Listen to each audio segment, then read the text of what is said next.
sing now? Do we sing like when other people get here, or is it going to be us today? So we should sing now.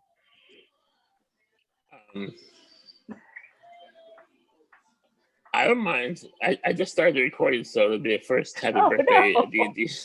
Dro, don't sing. Okay, so I'll accept that Dro is they're kind of, you know. I can have my slaves sing to you, though. Yeah, there you go. I'll accept that. We'll have the gnomish slaves come in. Whoa. Wait a minute. The underground, the deep ones. Smurf Neblin. Smurf Neblin, there you go. Yeah. Those guys, yeah. Great workers. Cool. So is there going to be no Twigs and Emma? Bob is in Tucson, so he told me he will not be able to attend. Wow, he's local. So, is that local? Well, 2 hours away from 2 hours south of me in Phoenix. Oh, well, we'll hook up with them. Call him. It's about 110 out there right now. Oh my goodness. Yeah, Southwest Desert. So we'll have a nice, quaint adventure. I don't have a lot planned, but we can see where it goes. Welcome. D&D 5 Families Adventure 24. We left off back at. Am I coming through? Yes. Back at the Misty Foot Tavern. Hyphe, you want to explain how you went to the restroom and come back to see what? Help me out here.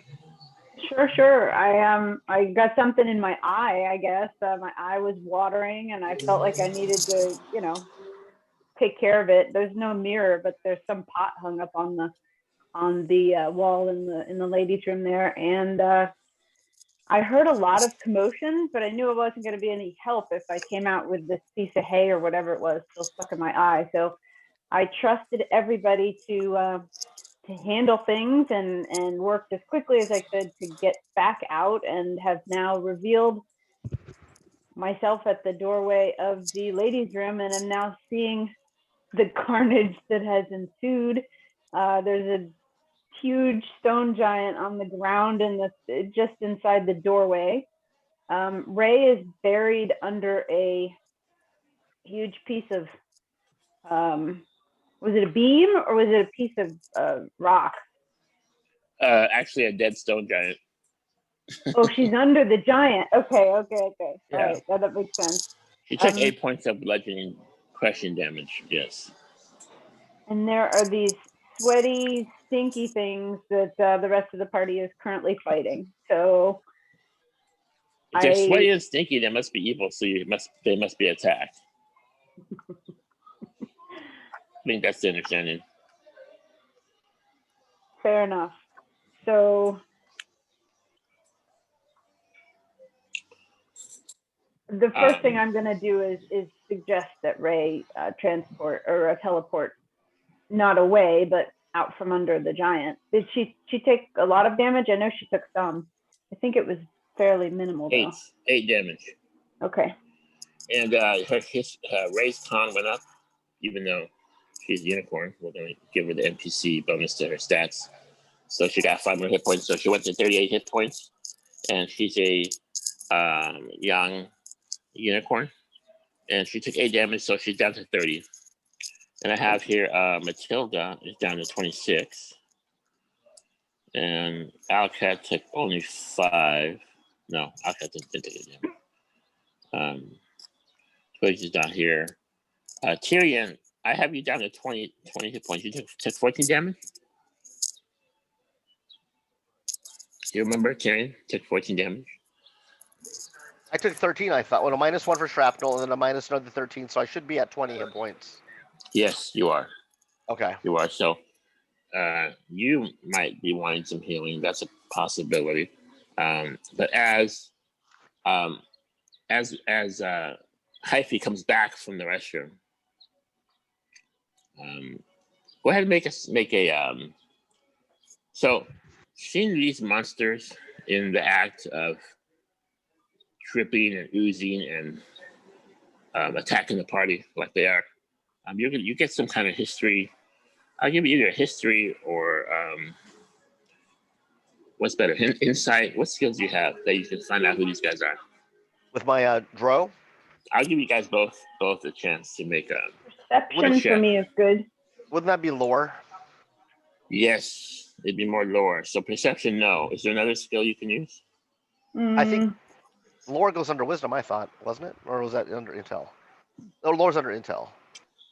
Well, there's no lore skill per se, but Oh.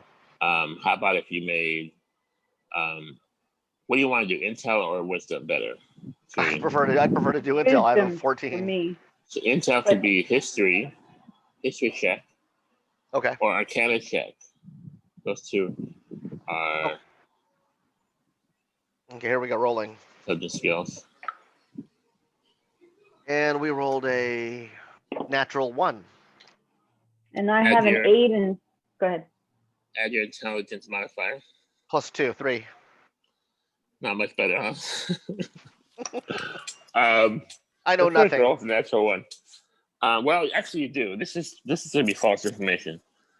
You think these guys are the sons of gods from the underworld, and their goal is to take prisoners back down to the Underdark. Understood. All right. That's not going to happen. Let's see if the Hyphe can do a little better. I rolled an 8, and if we're doing it based on intelligence, that adds absolutely nothing for me. So, it would depend on the character. You can use your better skill. Then I rolled a 14.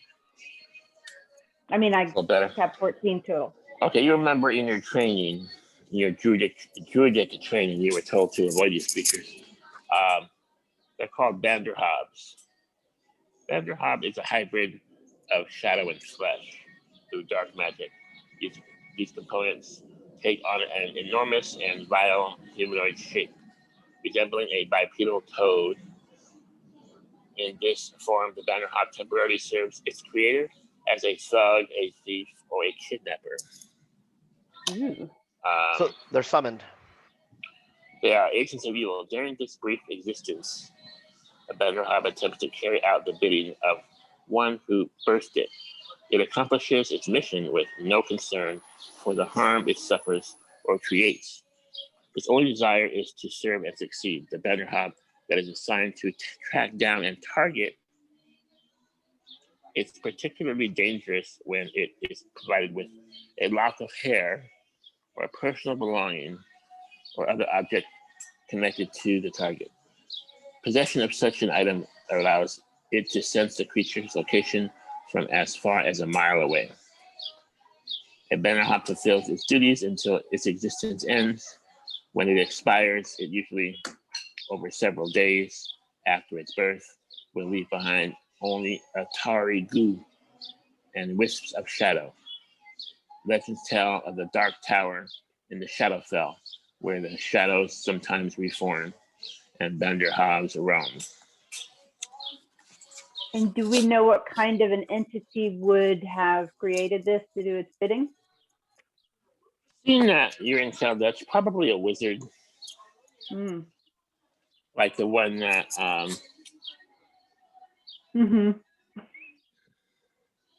fill in the blank. Okay, so this is not a coincidence. You guys met one of these wizards, and you weren't very persuasive in stopping them from their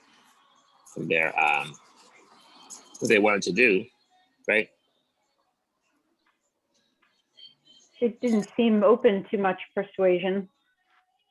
Speaking of which, Tyrion, you remember the bag of gems that you've pilfered?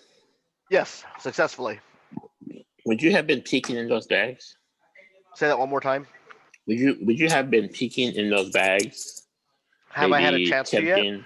Tempting to maybe just the temptation to look in and see what you really got in there. Well, when we last rolled it, I had just stolen the bag, but I haven't had a chance to go through anything yet. Speaking of which, let's do experience points. Did you get experience points last time, Hyphe, for the adventure previous? Well, I didn't actually go into the Mages Guild. Instead, we did some shopping and investigating around. But so maybe I would have gotten a little, but probably not what they got. Why not give you half just because you broke the party in two? So half is 400. Using the wisdom of okay, I'll take it. And for you, Tyrion, you received 650 XP for actually 700 for last adventure. Because I'm currently at 5620. And what level is your next? 65. That's 5th level? Yes. Okay, good. So you're getting there. Well, you just gave me 700 right now, right? Yes. So I'm at 6320. Yeah, we're almost there. The total value of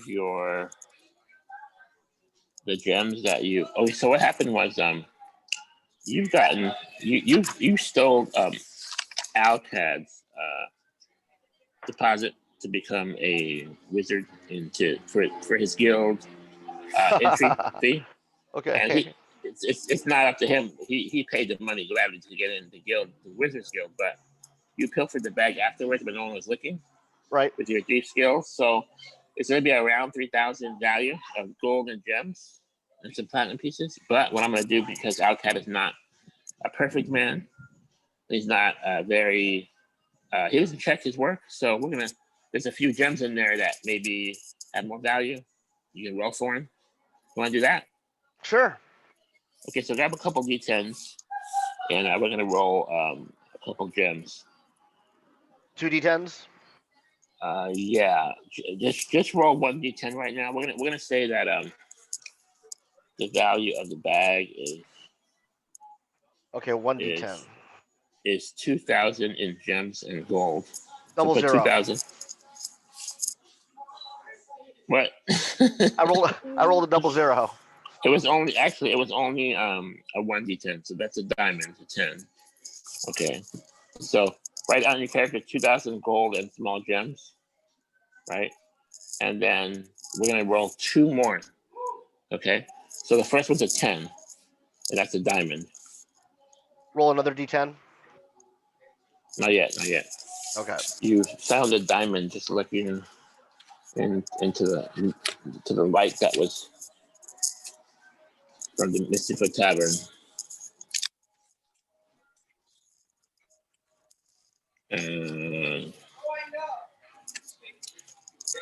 So you got a diamond. So the first thing we're gonna do is give it a gold piece base of 1,000 gold. Okay. And according to my chart, you're gonna roll D4: tiny, small, medium, or large.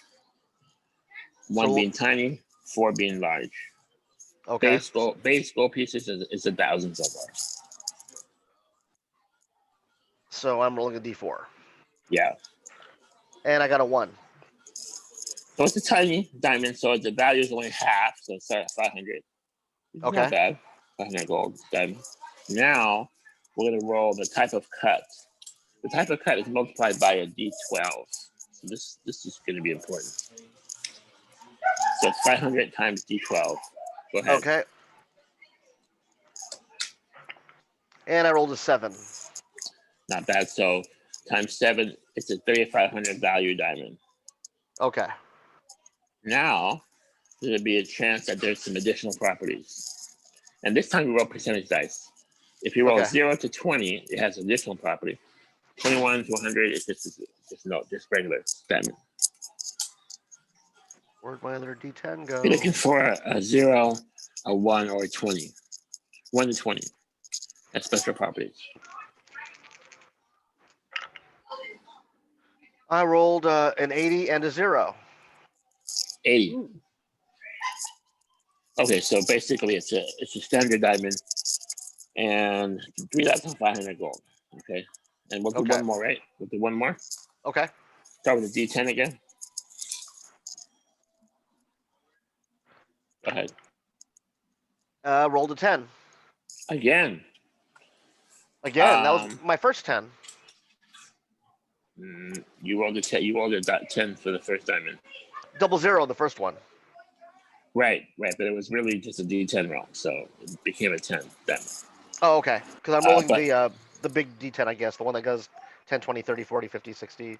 70, 80. Yeah. So that's another diamond. So give us a size, a D4. 4. Okay, this one is large, so it's going to be times 3 value. So 1,000 base times 3, you're at 3,000. Now we're going to do the cut. D12. You start looking over your shoulder like, damn, this is not right. al-kad overpaid. I may have took more than I thought. al-kad definitely overpaid. 7. 21,000 value. Wow. Did you want to buy a house, by the way? Because that's what houses are going for. That's 21,000 diamond GP. Diamond. And then the other one is the 3,500. Right. And go ahead and give me a percentage dice roll.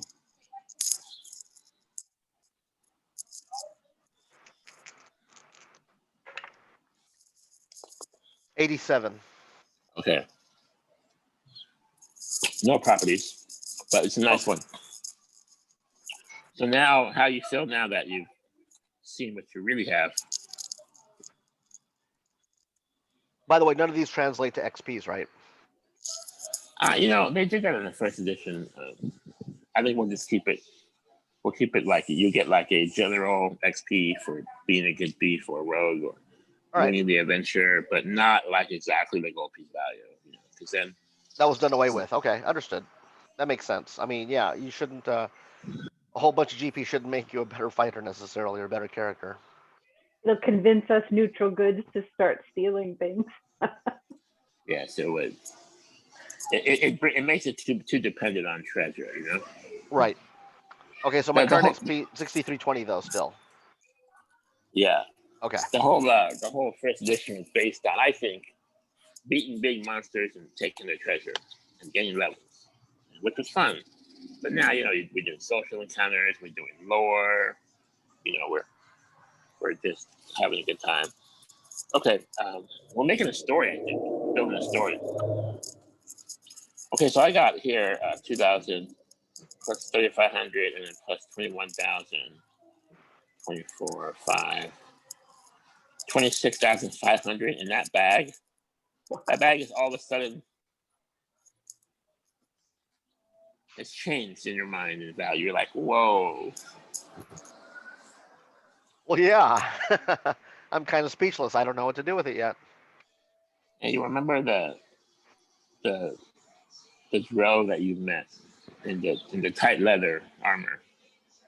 Yes. That stays in your mind. And by the way, is Tyrion straight?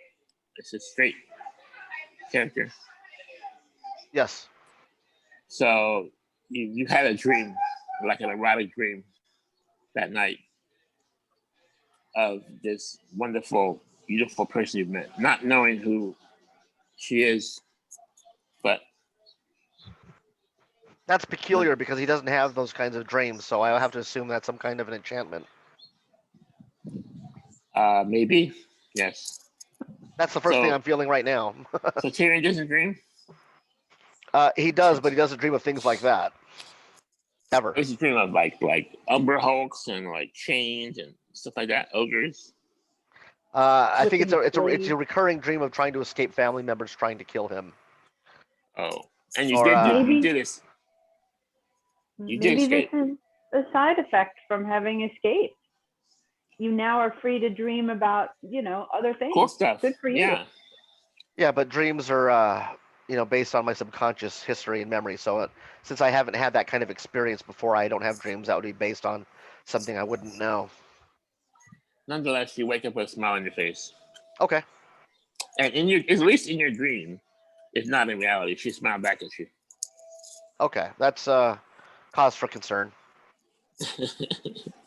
Is it? Yes, that's quite unusual. So there's something amiss. Is it unusual for a female of the same race to smile at the male of the same race? In our society, it's a matriarchal society, and female drow have never regarded a male as anything beyond a usable consort at best. And so maybe she's breaking from traditional ties. How would that make you feel? I don't believe it. It's It just doesn't happen. impossible. It couldn't happen. No, yeah. As far as they're concerned, the females of our species think we're dogs, and if she's smiling at me, it's because she's plotting my death or she wants something from me. But it's nothing good for me. What if she was stolen from? What if she was stolen by a demon from the Grove City and sold to a wizard mage who raised her being human with human traditions? Well, time will tell. Very good. Okay, so these creatures are known to you now. These are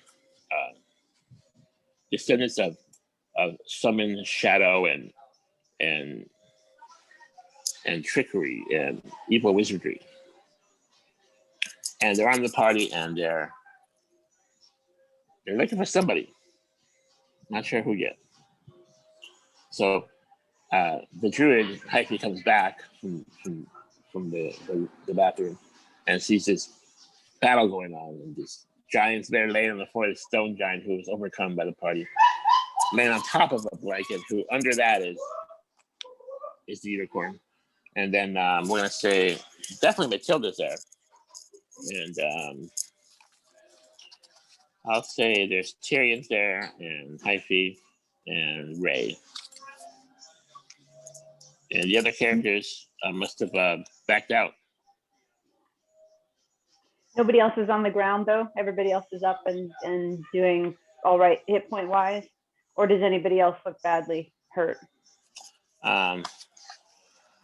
Ray being crushed under there, she's took a little bit of damage, and then Tyrion has taken some pretty bad damage. Do you remember what you got hit by, Tyrion? As far as I know, I actually dodged the attack. No, I think it was a bite from one of those frogmen. They had tried to tangle me up, Yeah. but I took a bite. Yeah.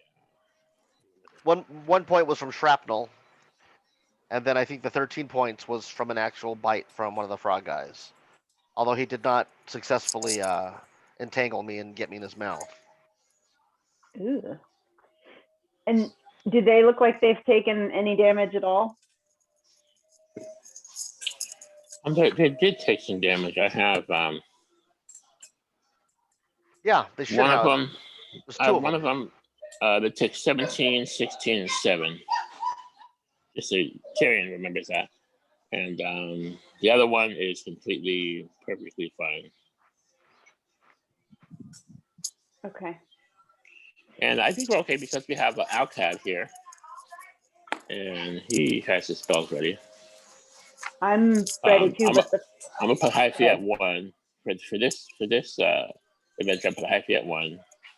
I'm gonna go across to Tyrion. Will be number 2.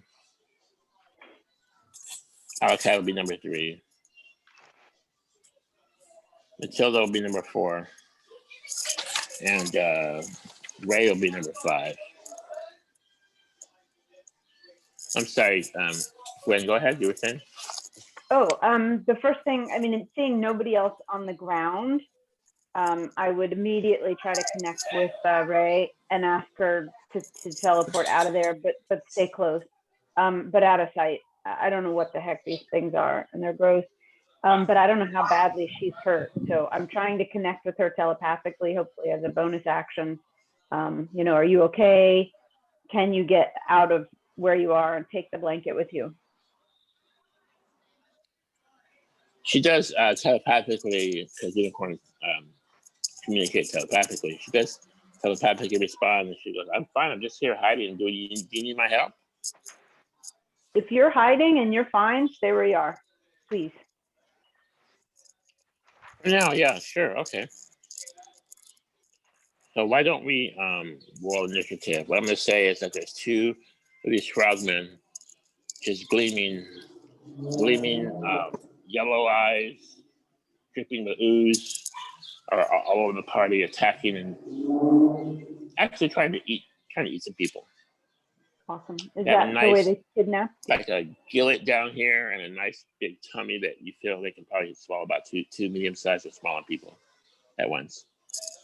I'm sorry. Okay. I'm sorry. What was that? Is that how they kidnap people? Yes, probably. Get in my belly. Literally. I got 15 for initiative. Okay, I'll put you at 15. How about you, Tyrion? Add your I rolled dex. a 14 plus my dex is plus 4, so 18. Nice. I'm gonna roll for al-kad. Al-kad has a +2. Ooh, 21. Ooh. 30, 21. Al-kad's ready.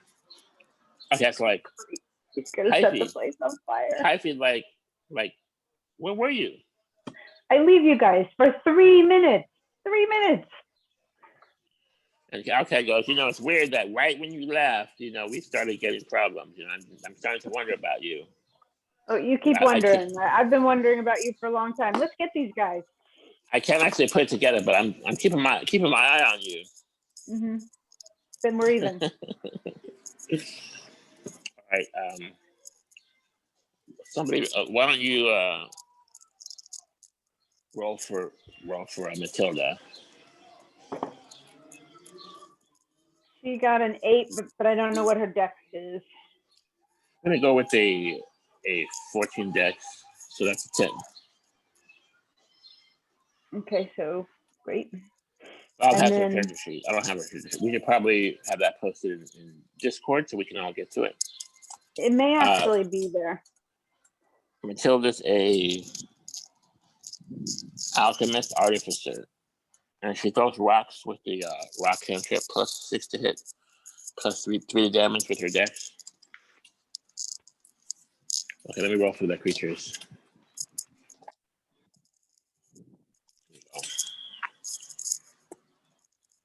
Ooh, okay, so one of them is going to be a 5. The other one is going to be a 20. Okay, so it looks like we got al-kad at 21, Tyrion at 19. I just took another point. No? Why?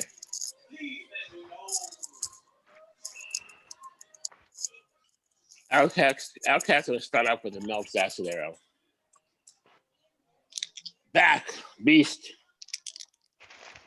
Armor class 15 at +10. I need a 5. Here we go. Ooh. Miss. Roll 2. Okay, so al-kad blasts off his acid arrow and it flies at the creature and just kind of bounces off his stomach. Just a glancing blow. And it does still do 2d8. So here you go. He's gonna attack the brand new one. 3 damage. Some acid and smoke grip off the Banderhobs body. And let's say this is the gray one, and the green one is the one that's taking a lot of damage. And the gray one is just barely wounded by 3 damage. Okay, Tyrion, you're up. How close are they standing together? Oh, within 10 feet. And how far away am I from them? About 15 feet. Across the table. Is there anyone else in my way if I were to cast Burning Hands? Well, here's the thing. Let's see. Where are you going to be standing, Hyphe? Are you going to go in for melee combat, or are you going to stay at range? Well, I haven't really moved much from the door of the restroom. So for now, I'm not in melee range. For now, I'm still kind of off to the periphery. But moving in, because I definitely have spells in mind to cast, but I'm not going to go in there with a shillelagh just yet. I don't want to use Burning Hands if I know that party members are going to be hit by it. Tyrion's attacking, I think go for it. al-kad and Matilda are there, but I think they probably are not very close. Let me make a roll. Yeah, so if you make a mild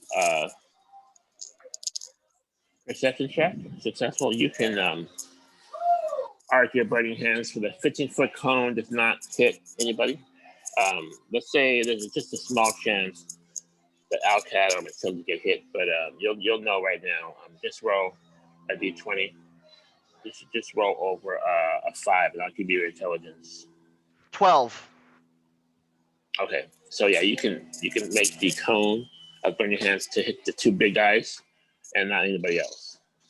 Okay, now it says here that when I cast the spell using a spell slot of 2nd level or higher, the damage increases by 1d6 for each slot above first. So how does that work if I'm at 4th level? Pretty sure that you don't get 2nd level spells yet. Do you? I do not. So upcasting it is because you're using a 2nd level spell to cast a 1st level spell. So I think like at 5th level you might get 2nd level spells. What level do you get? So right now damage is still 3d6 then. On a failed save. Yeah, and let me answer your question a little bit. I'm gonna just take a look at the chart. Since there's only 2 of us or 3 of us, we can take some more time. I think you're right, though. I think if he's until he gets a higher slot, it's not upcastable yet. At 2nd level or higher.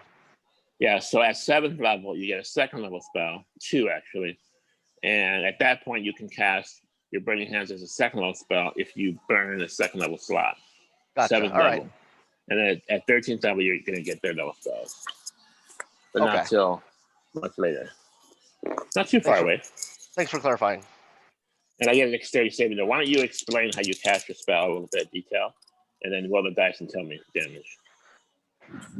Okay, well, now that I see the area is clear, I put both my hands out together and touch my thumbs up and extend my arms forward and focus on the spell and tell the guy to burn. Hands.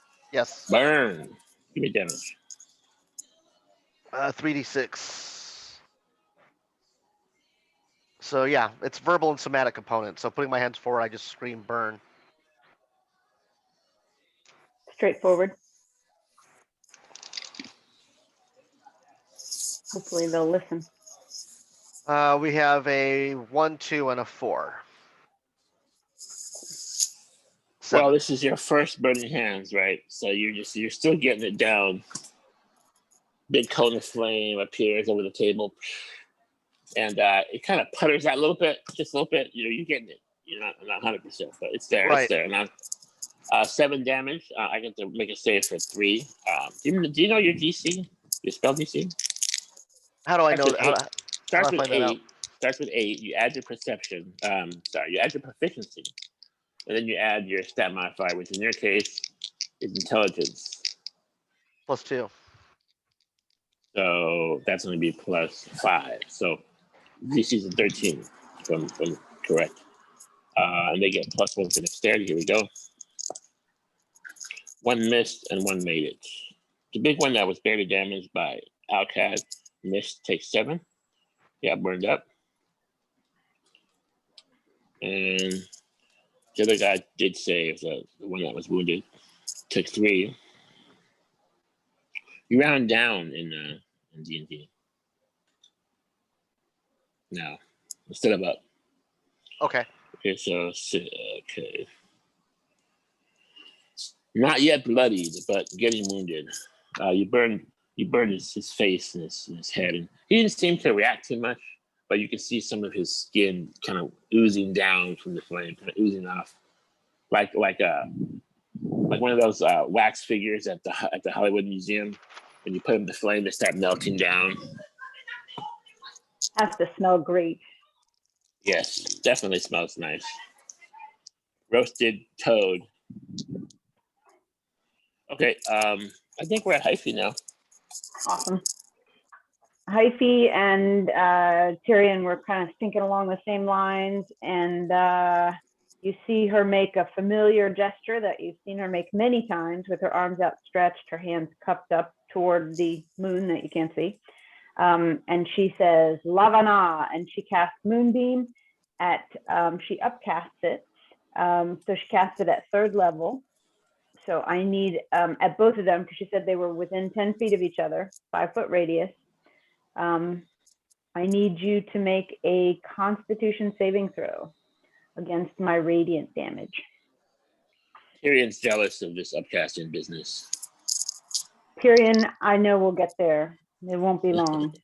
Well, he understands that that's his secondary vocation, so in due time. I'm jealous of his pocketbook right now. I have centuries to master this. Indeed. How jealous are you of his pocketbook? Tyrion's like, don't stand near me.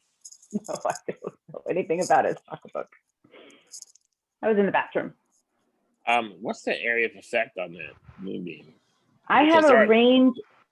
Well, I have a range of 120 feet, That's so not a I problem. can hit. I can hit with a 10-foot diameter. So I should have been able to hit them both, and then I can move it. I can move it as long as I can maintain concentration 60 feet, which is one of the reasons I love this spell so much. But the area of effect, right? What's that? Isn't it The like area- a 10-foot, 10 radius or something? Up to it's a 5-foot radius, so 10-foot diameter, up to a 40-foot high cylinder.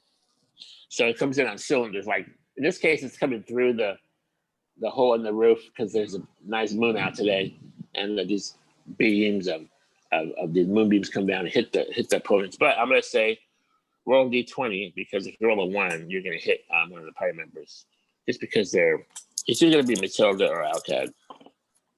I rolled a 5. Okay, you're okay. You ain't going perfect weight. Give me some damage. That stays up every round, right? Did they make their Constitution saving throw? Yeah, as long as I can. Well, don't you roll maintain- damage regardless if I make a save or not? Well, they get damage either way. Yes. Okay, I have +5 of my con save. What's your DC? 16. Here you go. I need 11s. Okay, the one wounded, the green guy, he takes full damage. And the other guy that's barely wounded, he takes half damage. Okay. Because I upcast it, it's 3d10. Cool. So for the full guy, that's 18 points of damage, and for the strong guy for the wounded guy, it's 18, and for the barely wounded, it's 9. Nice. And that exactly makes the green one, the winning one, bloodied. The moonbeams are just searing into his flesh, into his shadowy, wispy flesh, and he's bloodied.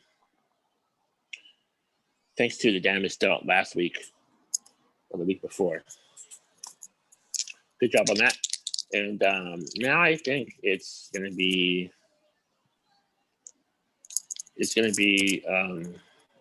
Ray for. Oh, hang on. Okay, so we both rolled 5. Give me a d20 roll for Ray. I'm rolling against. I also rolled a 5. Just a raw d20 roll. 4. Okay, so I will attack. Okay, so strangely, the gray one, who's not so wounded, he takes a turn and grabs onto this blanket, which is many different shades of dirt and grime, but under that is like an artsy sewing, nice a weaving of some kind of different designs, and being a magical blanket seems to be very it's just very beautiful to look at. It's very fine. It has a certain feel to it, like somewhere between a cashmere and a nice wool blanket. And he grabs onto it. I'm gonna make a strength check. Okay, because the stone giant is there, he's just grabbing it like this, trying to get under there. And as he does that, you see some orange hair from Ray, just a little bit under the blanket, is revealed. And as he does that, there's this mucus coming down from his mouth, and his mouth opens up really wide. And not able to get the blanket out from the dead stone giant. He's just stuck there, but he's trying to pull it. That's his turn. But he's like totally salivating, and mucus is coming down. He's just ready to just open his mouth. Do I get a reaction as Hyphe? Can I see this happening? I mean, I know where she is and I know what he's doing. Can I have a reaction to that? You can react to it, but what was your action? You already took your turn this one. But, No, just tell her to get the heck out of here. Teleport away from him. I'll let you do that. What are you telling? Don't go far. Take your blanket. get the heck away from that guy. Okay, she hears you. And now it's Ray's turn. So she goes, where should I go exactly? That's one of the things that we've been working on, is kind of picking places to go. But I mean, I specifically said don't go far. Hopefully she could go somewhere. I mean, we're here enough that she would be somewhat familiar with the tavern. Hopefully there's a storeroom or someplace where she could be out of sight, but not far away. She can only teleport a mile anyway. We haven't picked locations with you specifically. That's one thing we were going to work on, but haven't specifically done that. But there are upstairs. There's an upstairs in this place. If there's a place upstairs that she'd be able to like hide behind a wall, that would be perfect. But I'm telling her, get out of sight, take your blanket, teleport away. Don't go too far. You know, so anywhere that she can get some cover. Okay, so teleporting a mile, that's kind of a gray area, because you know that she has at least once teleported farther than a mile. So that's not really a rule, ironclad rule, more like a general rule. I'm going to say, I'm going to say she has a 1 in 6 chance of teleporting to al-kad cellar, which is farther than a mile, but that was where you guys fought the demon. She remembers that. She remembers that place where she at least had some a meaningful encounter, fighting, and she remembers being happy that she was fighting and helping the party. That's al-kad cellar on the 6. 5, she's out in the field outside of Kel Dutch, where you've been training with her to learn her spells and her powers. 1 to 2, she'll go upstairs in the room that you're staying at. 3 or 4, she'll just teleport in the same room, but farther away from the Banderhob, and to at least safety, at least temporary safety, maybe like in the corner of the room or across like near Hyphe. Sound good? Yep. So 1 to 2 upstairs, 3 to 4 in the room, 5 the field, and 6 al-kad cellar. Here we go. And al-kad cellar, that's under the Grim Castle. That's pretty far. Should be out of the adventure. Here we go. I'm wrong. Ooh, on the 6. What? He goes, I teleported and I appeared in al-kad cellar. And she goes, these bookrooms are back. Head upstairs. We'll deal with that later. Keep your head down. But she's Good probably job. safe there because they love her there, and she's a member of the family. At least the honorary member. But what happened was, because the Banderhob was yanking on the blanket, it did not go with Ray. So the blanket is in the room. That Banderhob is, and then the Banderhob, you notice, once the Uni teleported, I call Uni, Ray teleported, the Banderhob, and the blanket got loose because of that extra space that is no longer caught up, grabs the blanket and just pulls it to his nose and just starts making like remember Charlie's Angels, the guy with the hair, like Yeah. like he's being like, he's just high like on the unicorn scent. He's like, that's the only scent that he's looking for, you know, that Crispin Glover. There you go. So that happens. And Was that the green one or the gray one? That was the gray one. That was the bigger one that's not so winded. And you know, right when that happens, when the unicorn leaves the area, their eyes kind of get funny, and they start to look around the room, looking for the missing unicorn. They start sniffing. You know. Now we're gonna go to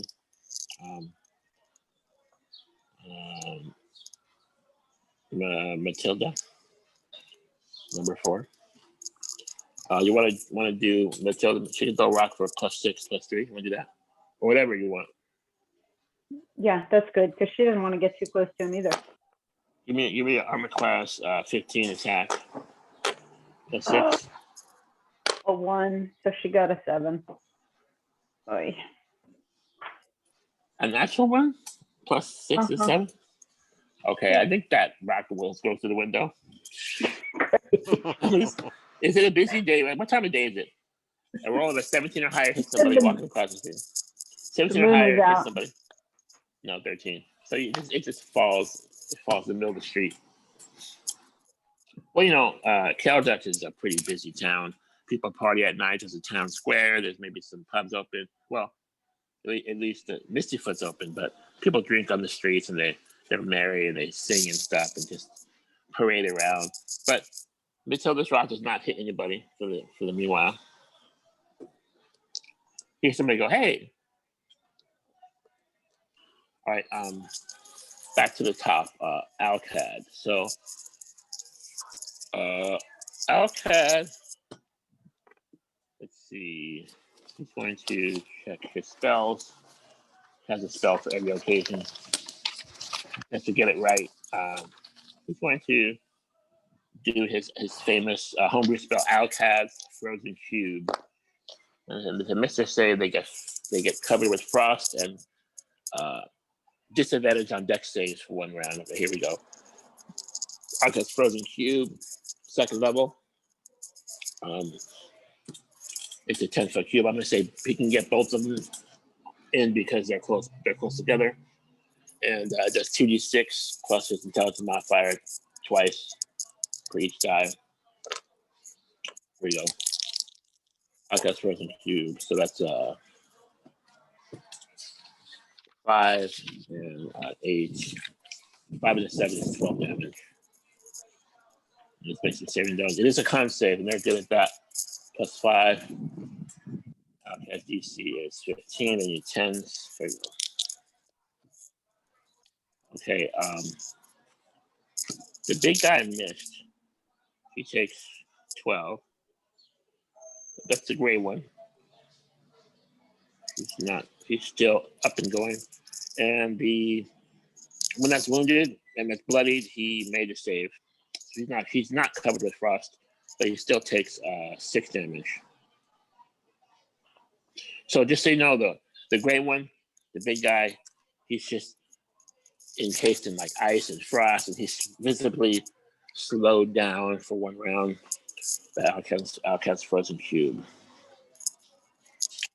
Now Tyrion's up. In my little pouch of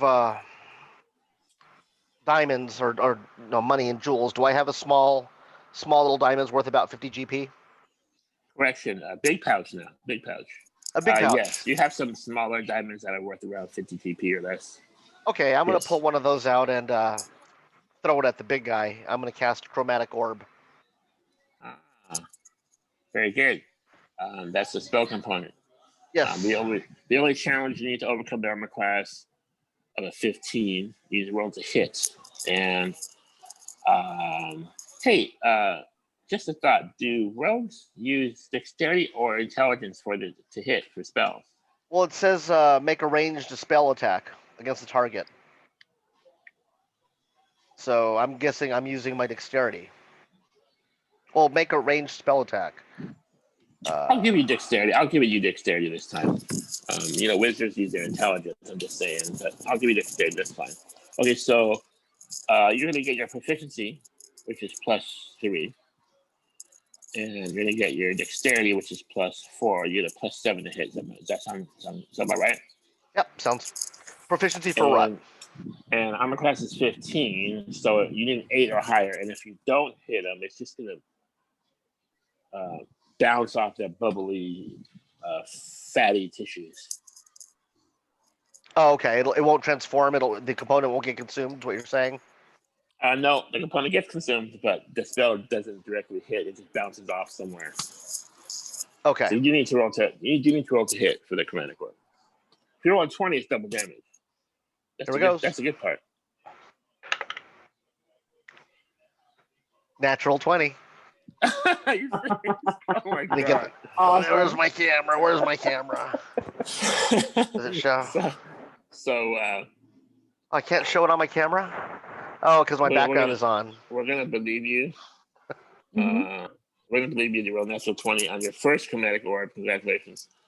That's going to do double damage. But not only that, you get to choose where exactly you hit the poor guy. And by the way, the bloody one is the green one. He's less than half-life.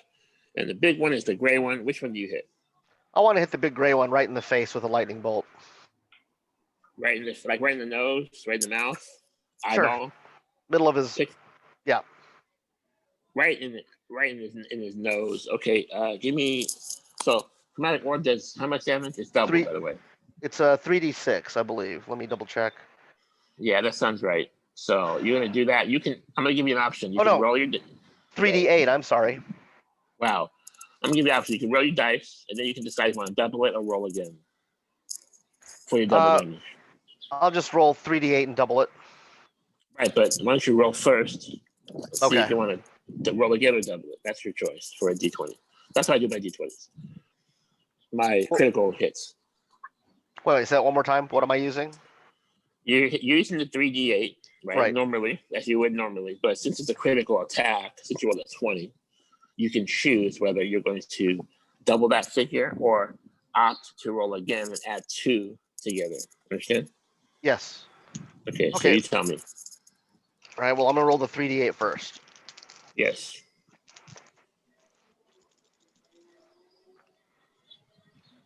We rolled a 6, a 2, and an 8. So that's 16. Whoa, okay, so we're talking about 32 damage. Wow. That's gonna make him bloodied. Oh, I'm sorry. Did you want to double it? Or roll again? No, we'll just double it. That's fine. That's what I said the first time. We're at yeah, so he starts oozing, his flesh starts peeling off. That lightning bolt completely destroyed his nose. And you see some toad cartilage deeper into his cranial cavity exposed. And even though you did a devastating attack, he still seemed kind of like bubbling with the eyes and coming forward at you with his mouth and his gaping maw and all the saliva and mucus coming down, still eager to eat you or kill you. We'll find out which. But he's bloodied, so that's good. Good for you, anyways. Who's next? I think it's my turn. Wait. But you might have to help with initiative. Hyphe is next on 15. The first thing she does is look at Tyrion and go, "Holy crap, good job." I just shrugged like, who knew? Hey. First chromatic orb, D20. That makes up for your natural 1 you rolled earlier. How close are these two bad guys to each other? They're 10 feet apart across from the table. Tyrion and al-kad are both on the opposite side of the table. So you have a direct hit to them without any problems. Okay, then I definitely will take advantage of that. Please give me Constitution saving throws for them again. Except because I'll move my moonbeam. Yep.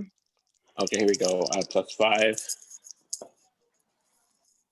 Okay, the gray one, who's a little bigger, he makes his save, and the other one, the green guy who's smaller, he misses his save. All right, let's see what we do. 19. So 19 against the little guy, and 9 against the gray guy. Whoa. They're both starting to look, flesh is just falling off them, just searing off flesh by that moonbeam. Wow, they both have the same amount of hit points now. Ooh. I am keeping my eye on the dirty blanket and positioning myself. I don't want to put myself in melee range, but I am trying to make sure that I have an unimpeded line to get there when it's time, if I get an opportunity. So I'm just keeping my eye out because he was planning on, he had it in his hand. I don't know, it could be like frozen to him or something from that last spell, but But I'm just keeping my eye on it. Okay, and you see what he does with the rest of his turn. It does finally come free, and he just throws on himself. And when he throws on himself, he goes from a fat, warty toad man, which is not even a man, more like a monster, to more of a. His form becomes like a dark form, and you can't see his facial features at all. But he seems to be more like turned into a ugly toady man to a wise seer. So his facial features are being covered right now. You can't tell what it is, and that blanket is not only protecting him, but it's making him more like a mysterious individual. Tyrion, please remind me not to say anything about things like blankets. Tell me to shut up. Okay, and let me see, and the other one will attack. Here we go, a D5, a D6. 5 is going to be raised blind. Okay, re-roll that. 3, al-kad. The gray one goes for al-kad. Here we go, armor class. al-kad will see the gray guy running across the table to try to attack him. And al-kad will throw up his shield. That gives him an armor class of 21. Throws the shield spell up as a reaction. I'm gonna get +8 to hit. He's gonna come at him with the tongue. +8 to hit. He'll need a 13. Miss. And then I'll come at him with he'll run and bite him.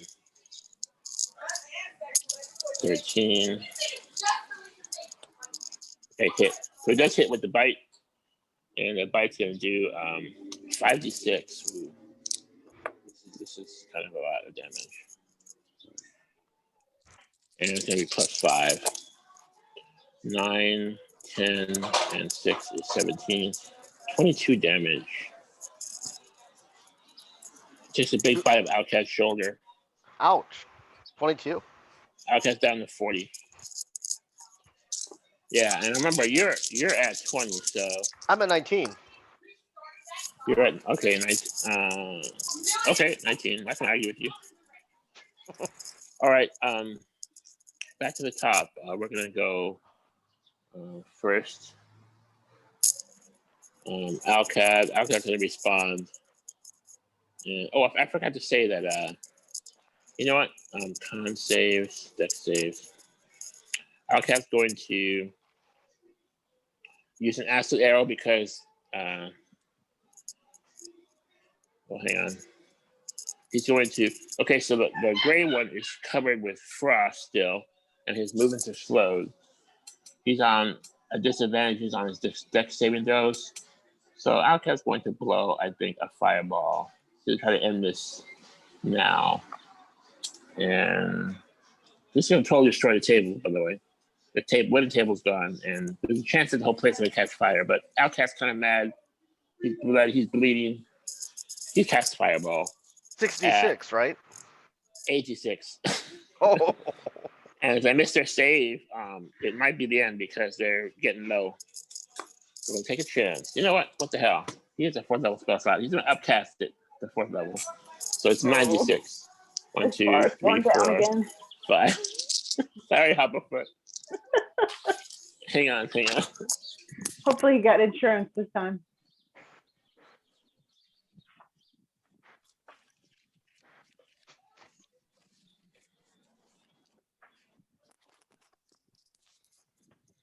There's some wind in my patio. Had to grab al-kad real quick. Okay, here we go. 96 fireball.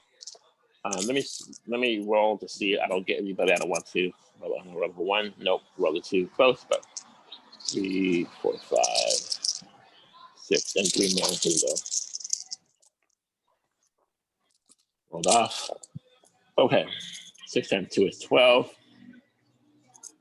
Plus 2 is 14. Plus 3 is 17. Plus 10 is 27. And then 2 more. 3 more.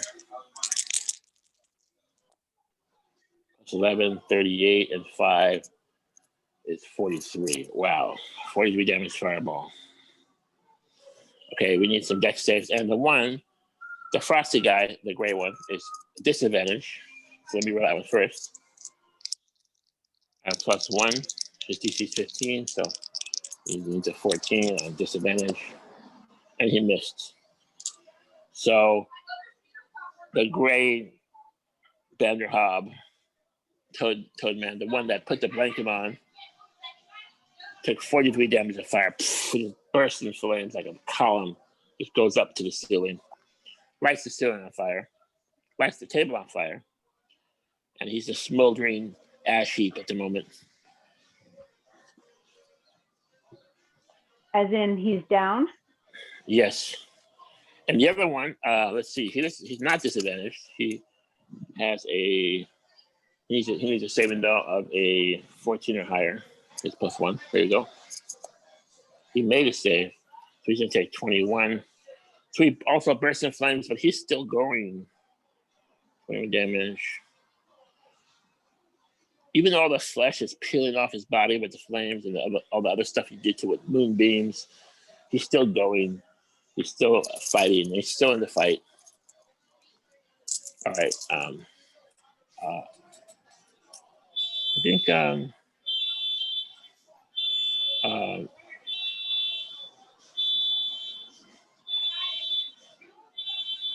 let's give Matilda rock throw. Hyphe.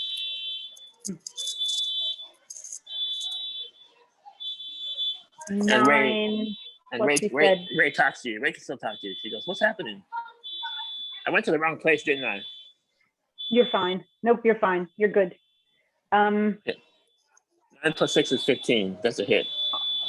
Awesome. Cool. And what does she do for damage? I'm gonna say D6 +3. Okay. 6 total. You know what? She's doing that on rock cantrip. And I don't know if we got it down exactly, but I think it does a D6 and then plus the stat modifier. And that would be 3. Yeah, so I guess that's a D6 +3. That's 6 total. 6 total? Yep. How do you kill it? Oh.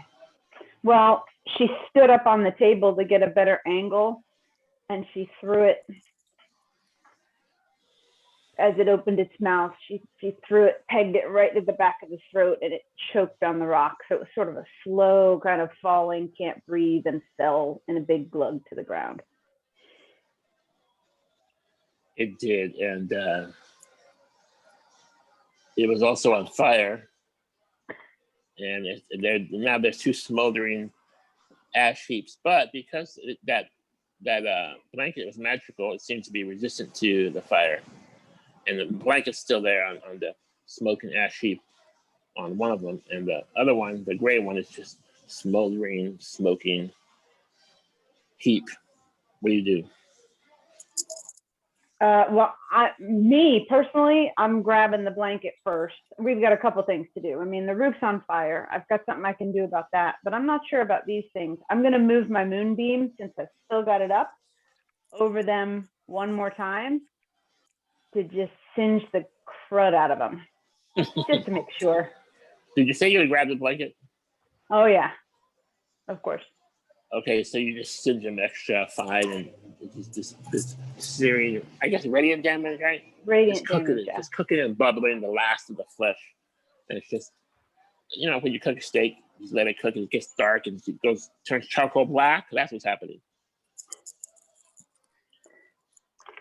And you just burn the rest of the flesh off, and it's just a bubbling goop now for both of them.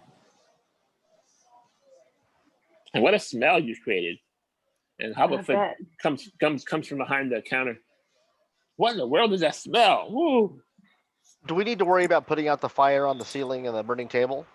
Yes. Oh, good idea. Yeah, thanks for reminding me. So I'm gonna make a die roll. If I roll, the higher I roll, the more the place is ablaze. Here we go. 2d20s. Ooh, a 3 and a 1. So basically there's a small fire on the top of the ceiling from al-kad's fireball, and then the table which you were sitting at, which the fight happened around the table, is on fire. But other than that, the place is safe. Does someone have So a there's- spell to put these things out, like a gust of wind or an ice spell of some kind? I've got shape water. I'm trying to figure out how I can make that happen. There is some drinks. There's some water in goblets. Can you grow the water so it expands Well, and puts out the who do fire? we have that's strong enough? I mean, Emma's not here. We need somebody to chuck an ice ball up toward it that would put it out. Okay, so now that I remember, I do have Ray of Frost. Should I use my Frost Ray? I My think lady? sure. That might be that might be overkill, but sure. Okay, so he puts his hand up and just casts Ray of Frost at the ceiling. He just puts it out, handily puts it out, puts up the fire. And then on the table's on fire, and al-kad looks at them. He goes, "That's just, anybody have marshmallows or like hot dogs or something? This is just." I'll just throw a beer on it. No, come on. No, beer on it. Wait, that might have been Hobblefoot's ale. That's maybe a little more flammable. I'll take my chances. al-kad says, okay, so he blasts a Ray of Frost. So I have to do about 3 of them to put it out on the table. So he does put out the fire. It's now just smoking. And you saved the tavern. You saved at least Ray. They're after Ray, those guys. And you've quelled the danger, the attack, the kidnappers. Congratulations. And Hubblefoot comes back around. Hubblefoot says, man, it's a good thing that, they're dead, because I was about to, give them, a piece of my mind, He's there Best thing you could do, Hobblefoot, is get Spike to come to work. He did call him sick today. This is interesting. He calls him sick, and this is something's happened. So maybe we can draw the conclusion that maybe he's been tipped off. Wouldn't jump to conclusions yet, but we'll keep it in our minds. Why don't you make a insight check, both of you? Okay. I rolled a 9 plus. Well, is that my wisdom? Yes, insight wisdom. -1. Okay, -1, yeah. So 8. Not too great, but go ahead. See if you can get better, Hyphe. No, I didn't. I got an 8 also. Well, so here's what you gather. It is strange that there was an attack. It was an attack. You can call it that. And the same day, the only time that Spike is called in sick is today. And if the attack is coming from maybe the side where Spike, the Manticore, who was a money collector, who was a bouncer, loan shark money collector for the loan sharks, became your friend, became an employee at the Misty Foot tavern. It may be that it may be that he was tipped off. That's what you're gathering, and maybe he wasn't really sick. Maybe he was tipped off not to come to work today, so they can take advantage of the situation. The people who you're wondering about right now. Do we know where he lives? Didn't we go collect him at his house once or something? Didn't we? I thought we had to either go collect him or go home while he got something, or did we was know where he working lived? for the Castadaddies, who were the money lenders, but you notice that the main Castadaddy who employed Quillis to teach him wizardry ended up being somebody of import.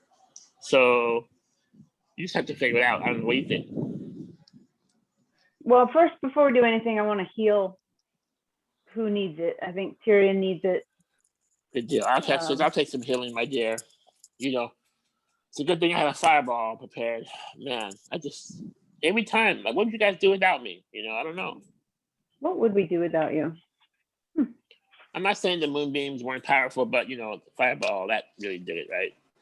Everybody really did their own, helped in their own way. Absolutely. Tyrion, you kicked ass.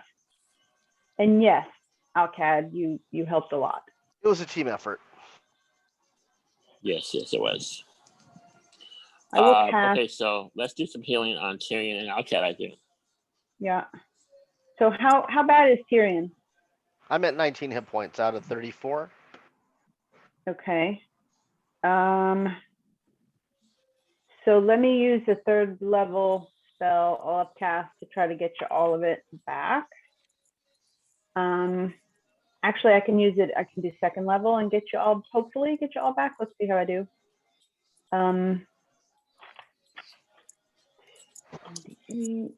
you doing the what is it? I'm gonna do Cure Wounds at 2nd level. So it'll be 2d8 plus 4. Go for it. That's just on Tyrion? That's only 9. Now I can cast it again. 19 so plus 9, you go to 28. She's only, at least I'm only down 6. Mm-hmm. You can cast. Hold right there. Hold right there. There are good berries. Mm-hmm. Okay. And seeing that, the good berries are always happening. There's 5 characters. al-kad goes, well, if you can give me that other heal, he says that to Hyphe, I'll give him my good berries, and 5 good berries brings Tyrion to only 1 damage. Want to do that? Fair enough. Fair enough. Yes. Sure. And how's Matilda doing?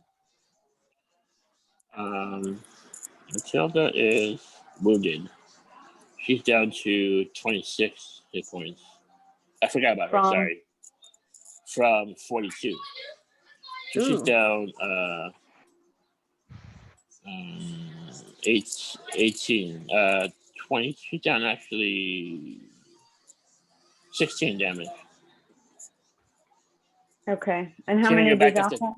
Tyrion, you're 33. 33, okay. You just had 5 good berries. And al-kad is down to 40 from 62. Hang on a second. Hold that thought. al-kad has a spell which gives him 31 hit points. That's Matessi's life diamonds. So technically, he didn't take any damage. He just lost his spell. So he's okay. He's wait a minute, hang on a second. I'm okay.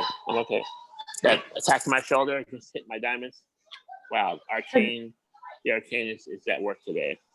I'm okay. If I had cast Cure Wounds on him, it would have been wasted because it's not going to rejuvenate Matessi's diamonds, right? Yes. Okay. So you can put that on Matilda, I think. Okay. So I will do 14. That. Yeah. Give me healing damage. 10 for her. Okay, so she's back up to 36.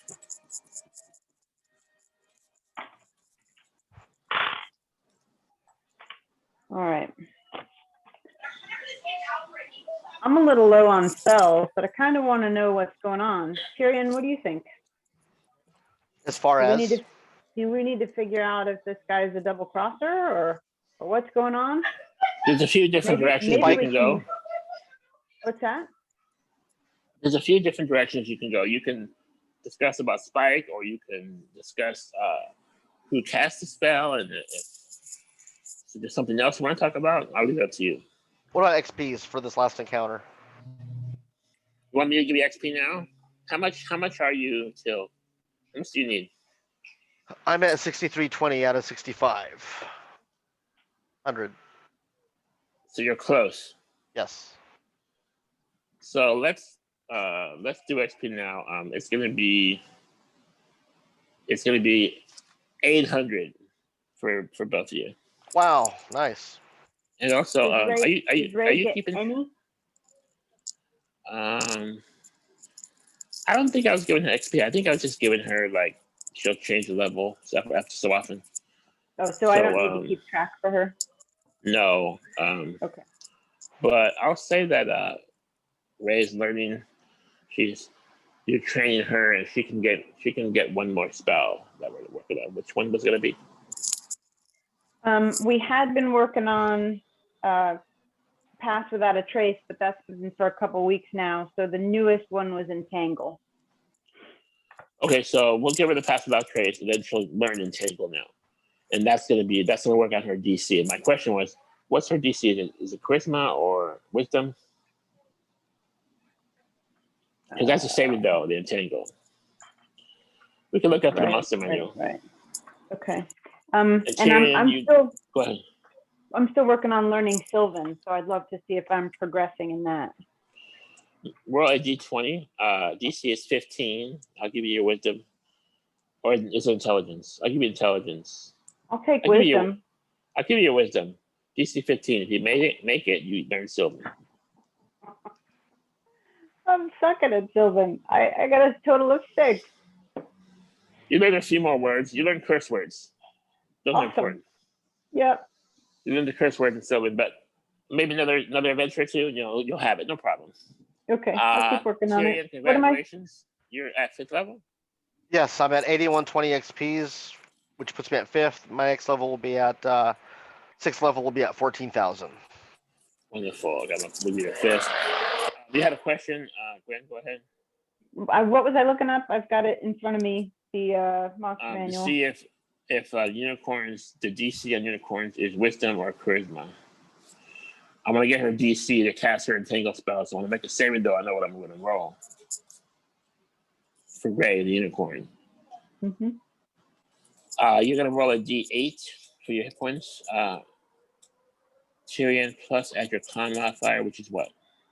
My con is plus 2. I have 14 con, so D8 plus 2. Yes, that's gonna increase your hit points. It's charisma. D8. Where'd it go? I rolled a 6. Nice. So that's 8 more. So your maximum's gonna go from 34 42 to 42. Yes. Same hit points as Matilda, but nice for a rogue at 5th level. Pretty good. Doing pretty good. And being 5th level, your proficiency goes to +3. You got +3 proficiency. That's going to give you plus to attacks and plus to saving throws.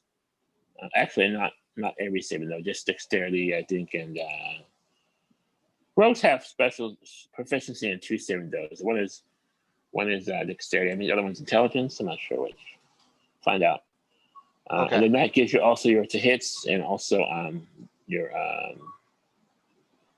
attack rolls and your spell ability. So like the DC, like you add your DC like you're doing burning hands, right?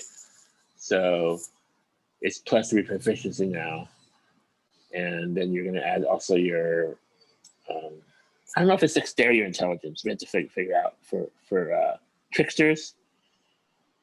But that's gonna be so it's an 8 DC difficulty plus your proficiency, that makes 11, plus either your dex or your intelligence.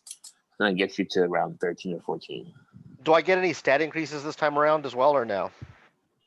Well, listen, when you hit 4th level, you were supposed to get +2 stats. Did you? I don't recall. Do you recall that you beefed your stats up by 2 points? Yes or no?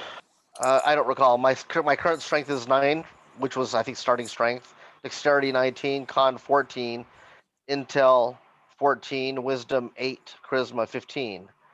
I don't recall. I don't think you added your +2. So you get +2 on any of those stats, either +1 on 2 of them or +2 on 1. You can add those now. You can get your dexterity to 20. That's optimal. That'll give you +5. Get your strength to 10. That'll give you minus 0. Minuses. Yeah, and then charisma can go up. So your choice. +2 total.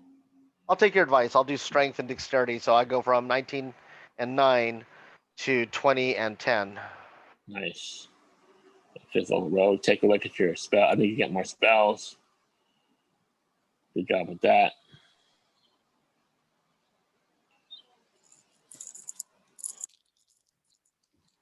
I just realized you cast 2 first level spells. I think you burned both your spells. Yes. Well, it says I have 4 known and 3 spell slots. So what does that mean exactly?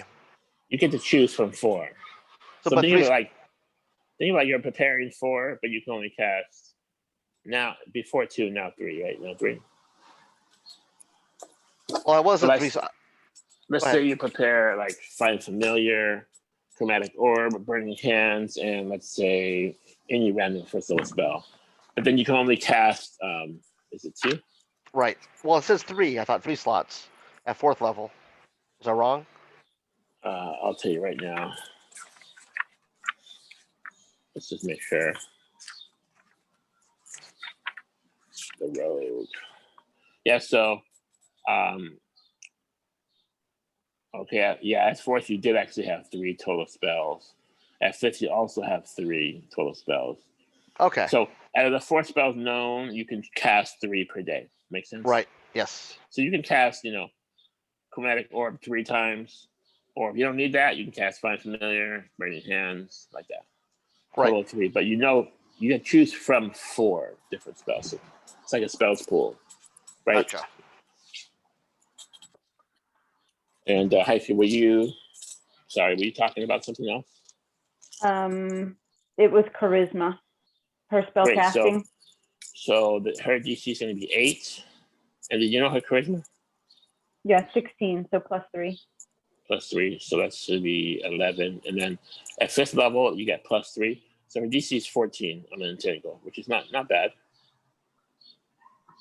Once you do that, I know my saving throws are going to be a 14.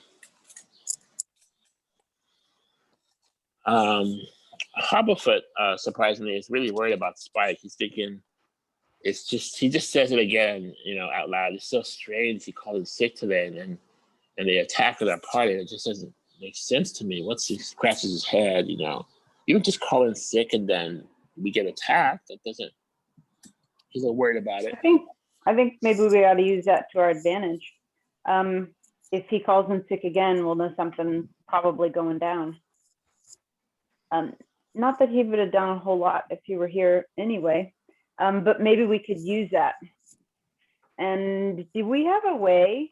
Can he think of a way for him to get word to us at the Barrens if Spike calls in sick again? Well, you want to fast forward till tomorrow? See what happens. Want to do that now? Yeah, that way we can all recoup and fully, and sure. And I can get some more good berries, and I can make some sleep arrows. Dark. Go ahead and roll your good berries for the next day. And last night before going to bed, I needed to bury some more treasure. You said the moon was looking pretty good, so yes. I buried another 100 gold pieces. Not in front of anybody, but gold goes back to the earth. Yeah. Roll a d20. 8. So it's like a sacrifice, or is it like a ritual you're doing? Yeah, it's to. Okay, you do it. It works. Tyrion, are you making any preparations? You get your room. Did you say your name's on your room or no name on your room door? No name on the room door. Okay. I think al-kad has the room there. It says al-kad, the great wizard, the mad. This is my room. You see? You can come in if you want. Just a simple room, but has a nice bed, clean sheets, a little table, nightstand, a little candle. The basics. A little Gideon Bible in the drawer. Basics. Okay. Don't you have toxicology, Tyrion? Yes.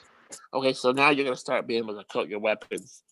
You get, because you have plus. What's your constitution? 14. That gives you +2, so you're gonna get a D. I'm gonna say a D. A D4 to your damage. So basically, it works like this: your weapons, you can coat them once with poison, and you have to code them again. You have to stop and take your time to code them again. But so your first attack with the weapon, whether it's an arrow or the short spear, whatever you're using, you code it with poison. You're going to add a D4.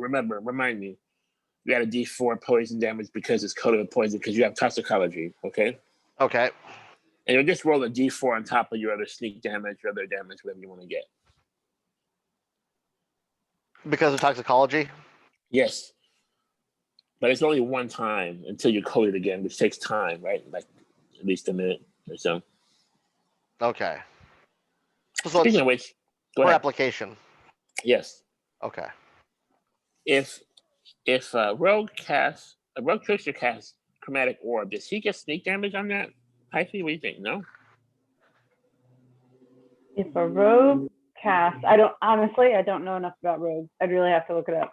Well, I mean, I'm looking at it from a logical perspective. I'm throwing a small diamond at somebody. So I think depending on my range, if I'm standing behind the guy, he doesn't see me, I think that would count. But if I'm in front of him, I would say no. That's just my assumption based on I'll tell you what, if you can figure out that they can do sneak damage with attack spells, I'll give it to you.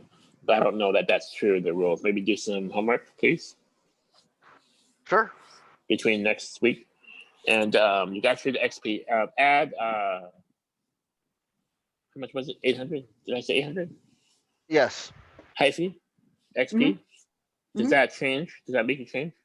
No, I'm only at 9,650, and I've got almost 5,000. I got 4,500 to go. You're getting up there. Do you want to? I'm assuming you have some poison sacks that you haven't used in a while, but they're there. I just rolled for a fresh one. I've got one. I rolled a D6 and I got a 1, so that would be one out of 3 that I could have prepared. And I rolled 4 good berries. That's good. If I remember correctly, you can cast poison spray and put them to sleep instead, right? Mm-hmm. But I've only got 1 shot. That'll go by your DC. Now. But like you barely use it, so that's fine. Right. Okay, so is there anything else before we fast forward till tomorrow?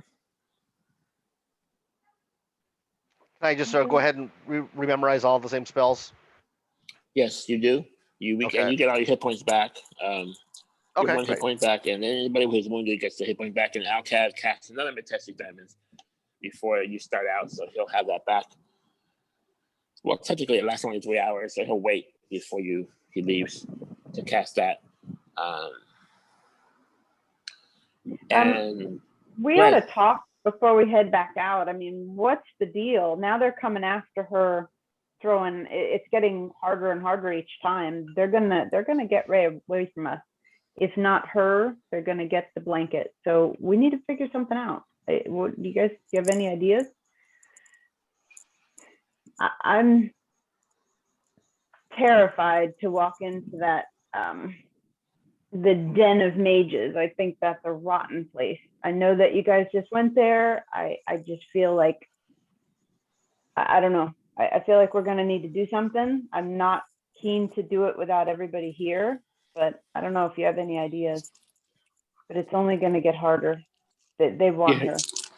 You hear from al-kad, there's at least 9 mages that are potent mages that are in the guild, and if more than a few of them are there at any given time, then that's definitely something to worry about. But when he went, there was just Matok was there, and then the other one, Malcora, who may turn out to be Yan Yan's old master mistress.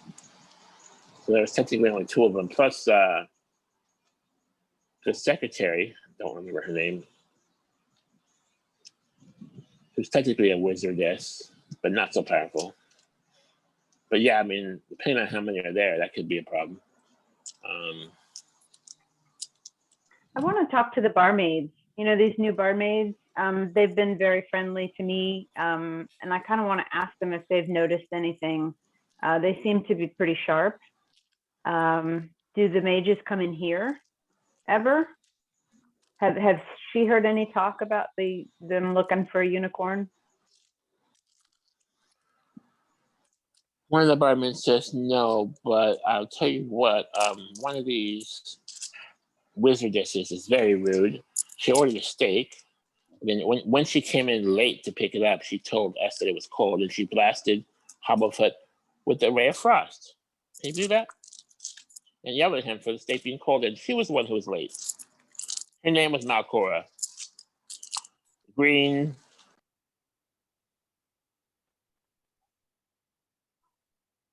I think he ran out of power. Oh. Yeah, we lost our DM. Okay. So that settles that. 2 weeks ago, I noticed for the first time, I have no idea why, but I thought that what you had going on right here was like a backpack that you were wearing, maybe like strapped you to this gaming chair. And I realized a couple of weeks ago that it was your hair, your glorious hair. And I wanted to point that out. It's awesome. Oh. Okay, I didn't realize it looked like that on a camera. No, but I mean, that's how my brain read it, was like you had this crazy gaming chair that maybe spun you around. So it is, I don't know. That's the way my brain read it. But when I saw you move it, I was like, oh my gosh, that's his hair. That's awesome. Very cool. Thanks. Well, he's gone, and I think he may not come back. Last time he was able to come back, but I don't know if we should wait. I'm gonna probably presume no, because he has to recharge, I think, his mobile. And I think he did indicate he wanted to make this an abbreviated session, so Yeah, I think that'll be a good segue. Okay, well, I'll see you next week. Cool. Okay, take care. Bye. Bye.